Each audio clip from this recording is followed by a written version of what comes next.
Hello, this is Pastor Phil Addison from Stony Point Baptist Church, and I am coming to you today to speak to you for a second time in regards to the alcohol referendum here going on in Alexander County, North Carolina.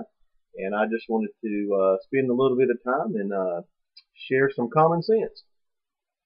The first thing I want to share with you is that I understand that there's two sides to every issue. And I understand that as a pastor, if I bring scripture and text to bear for many folks, they don't care. And I understand that. If they cared, then our churches would be full and government would be what it is, and that's a post for another day. But I do want to share that the scriptures do have a wise thing to speak to us on in regards to the alcohol referendum here in Alexander County that can't be denied. Even those on either side, they can't argue with this fact. Proverbs chapter 20 and verse 1. Wine is a mocker, strong drink a rager, and whoever is deceived thereby is not wise. Here in the text we see that wine and beer and alcohol, they will take you to places that you may not usually go. They will cause you to say and do things that you probably wouldn't regularly say and do. It is a mocker of people. It does cause rage and these other things. And because of that, we need to understand that, as in our last post that I shared with you, we're not getting the fine restaurants. We're not getting the big business. We're not getting those things. We are freeing our county up for things such as the pool halls that sell beer and the gentlemen's clubs. And I say that very tongue in cheek. We're opening ourselves up for that kind of establishment here in the county. Additional ABC stores, additional opportunities to sell alcohol in our smaller communities because, remember, we're not getting the Chili's. If you're still holding out for a Chili's, stop. Wake up. It's not happening. Okay. You hear? Good. I want to share this with you.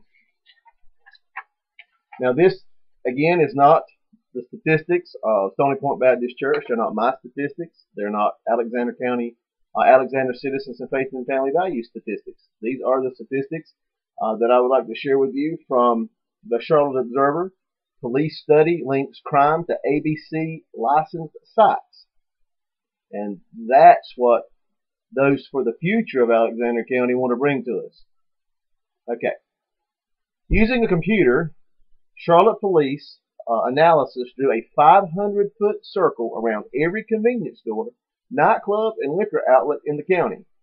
They found that all circles contained only 6% of the department's entire patrol area. So in other words, those areas only were 6% of the entire area that they had to cover. That means there was 94% left. They just put up there. Yet half of the reported robberies and thefts, a third of the reported car break-ins and assaults, and nearly half of all assaults for weapons, disorderly conduct, and prostitution all occurred within 500 feet of those outlets. So, those who are concerned for the future of Alexander County and believe that alcohol being on site in our county is going to be a good thing, what they're saying to us is that more crime is better. That's absurd. Folks, we need to use some common sense. That is not good for our county. That is what they're saying is going to help our county. Again, this is not the statistics that we made up. This is what they are asking that we kowtow to here in this county. We need to stand up for what we know is right. We need to stand up, make sure that our voice is heard, that the future, that a very small group with lots of money to spend cannot push on the rest of the county their values and their morals for the rest of us so that we deal with these issues while they get the cream off the top on the lakeside. That is what is taking place here. They're inviting this kind of problem for our sheriff's department because none of us are incorporated except for the town of Taylorsville. None of us have the capacity of dealing with this kind of issue. We need to stand up and say no. Vote against all four of these issues when it comes time to vote. Make sure that we do not allow for that to happen in Alexander County. Vote against all four. God bless.